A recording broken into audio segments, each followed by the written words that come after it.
Hello friends, welcome to A to J Kitchens. இன்னைக்கு நம்ம பார்க்க போறது நாட்டுக்கோழி பரட்டல்ங்க. இதுக்கு இன்ஸ்டன்ட் மசாலா தாங்க. அப்போதைக்கு நம்ம ரெடி பண்ணி வறுத்து பொடி பண்ணி போடணும்.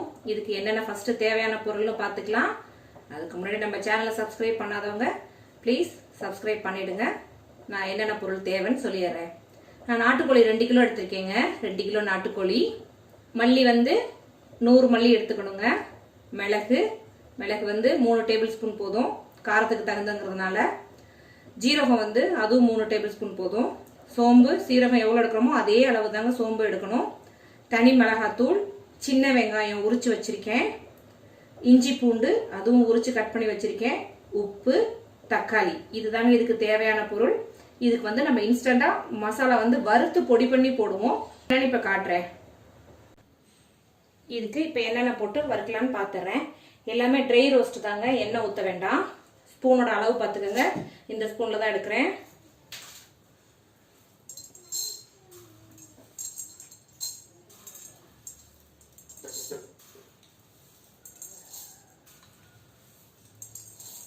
அஞ்சு ஸ்பூன் எடுத்துருக்கேங்க தனியா. சோம்பு வந்து இதில் 5 ஸ்பூன் தனியானா 3 ஸ்பூன் எடுத்துக்கலாம். சோம்பு போட்டுட்டோம். சோம்பு 3 ஸ்பூன் போட்டிருக்கோம். அதே அளவு சீரகமும் போடுறோம். 3 ஸ்பூன் சீரகம் போட்டிருக்கோம். நாட்டுக்கோழிங்கிறதுனால மிளகு சேர்த்துக்கங்க, நல்ல டேஸ்ட் கிடைக்கும். மிளகு வந்து 1 ஸ்பூன் காரத்துக்கு, ஏன்னா நம்ம மிளகாத்தூள் வேற போட போகிறோம். மிளகு வந்து 1 ஸ்பூன் இருந்தால் போதுங்க.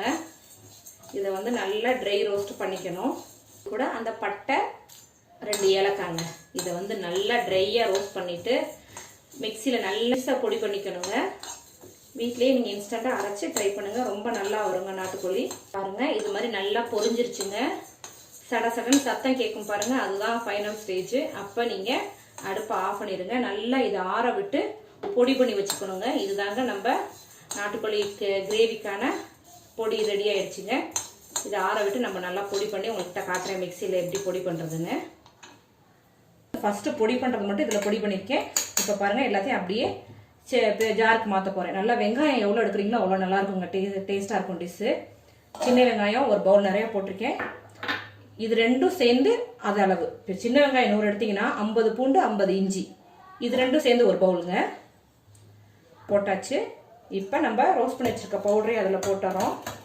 ஒரு குட்டியாக 5 தக்காளி சொல்லியிருந்தேன்லங்க, அந்த 5 தக்காளியுமே கட் பண்ணி எல்லாத்தையும் போட்டு எல்லாத்தையும் ஃபைன் பேஸ்ட்டாக அரைச்சிக்கலாங்க. அரைச்சதுக்கப்புறம் எப்படி இருக்குன்னு காட்டுறேன். பாருங்கள், எல்லாமே ஒன்றா போட்டு மிக்ஸ் பண்ணி இப்படி ஃபைன் பேஸ்ட்டாக இருக்குங்க. எதில் செய்ய போறீங்களோ அந்த குக்கர் வச்சுக்கோங்க. நல்லெண்ணெய் ஊற்றுறேன் நான். நாட்டுக்கோழிக்கு நல்லெண்ணெய் ஊற்றுங்க, அப்போ தான் நல்லாயிருக்கும். இப்போ பேஸ்ட் பண்ணி வச்சுருக்கிறத அப்படியே இதுக்கு மாற்ற வேண்டியதாங்க.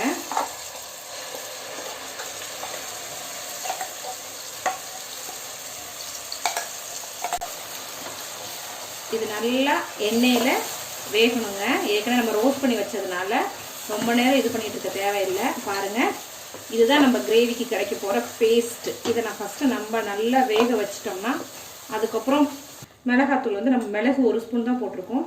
இதுக்கு தகுந்த மிளகாத்தூள் போடுறேன். 1.5 ஸ்பூன் போதுங்க, ரொம்ப காரம் வேண்டாம். உப்பு, இதுலேயே கொஞ்சம் தண்ணி சேர்த்துக்கிட்டிங்கன்னா நாட்டுக்கோழி குழம்பாயிடும். கொஞ்சம் தண்ணி சேர்க்காம அப்படி திக்காக வச்சுக்கிட்டிங்கன்னா பிரட்டல் மாதிரி கிடைக்கும்.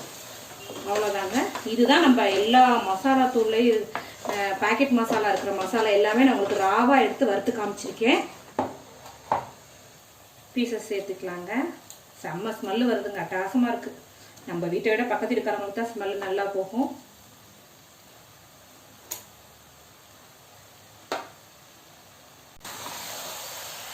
நல்லா எல்லாமே போட்டாச்சுங்க, எல்லா பீசஸும் போட்டாச்சு. இப்போ எல்லா பக்கத்தும் இது ஈவனாக மிங்கிள் ஆகிற மாதிரி நல்லா பெரட்டி விடுங்க. இந்த பீசஸ்க்கும் இந்த மசாலாக்கும் கரெக்டாக இருக்குது பாருங்கள், பெதறி வர்ற மாதிரி. இதுக்கு இடையில இதுக்கு வந்துங்க அரிசி கழுவுன தண்ணி இருக்குது பாருங்கள், அதை சேர்த்துக்கிட்டிங்கன்னா இன்னும் செம்மையாக இருக்குங்க. எல்லாம் பாருங்கள் நல்லா மிங்கிள் ஆயிடுச்சு. இப்போ ஜாரை கொஞ்சமாக கழுவி ஊற்றுறேன். இதுக்கு தேவையான அளவு.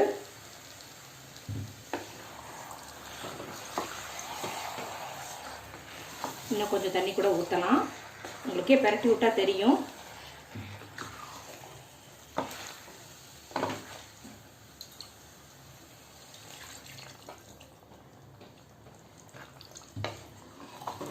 ஏன்னா விசில் போட்டு அது வேகிற அளவுக்கு தகுந்த தண்ணி இருக்கணுங்க. அதுதான் இப்போ நல்லா பெரட்டி பார்த்துக்கலாம். பாருங்கள், நல்லா திக் பேஸ்ட்டாக இருக்கிறதுனால உங்களுக்கு நல்லா திக்கு கிரேவி கிடைக்கும். இந்த அளவு நல்லா பாருங்கள் கரெக்டாக இருக்குது பெதறின மாதிரி. இப்போ விசில் போட்டு 10-15 விசில் விட்டுருங்க. நல்லா அட்டகாசமாக வேகட்டுங்க. அப்போ தான் நல்லா எல்லாமே ஈவனாக மிங்கிள் ஆகும். இப்போ லாக் பண்ணிடலாம். இதை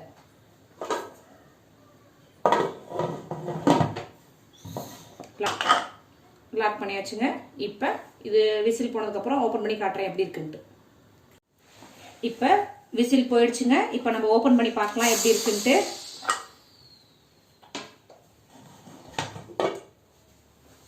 ரெடி பாருங்க எப்படி வந்திருக்குன்ட்டு. அப்படி ஸ்மெல்லு அட்டகாசமாக தூக்குதுங்க ஆளையே.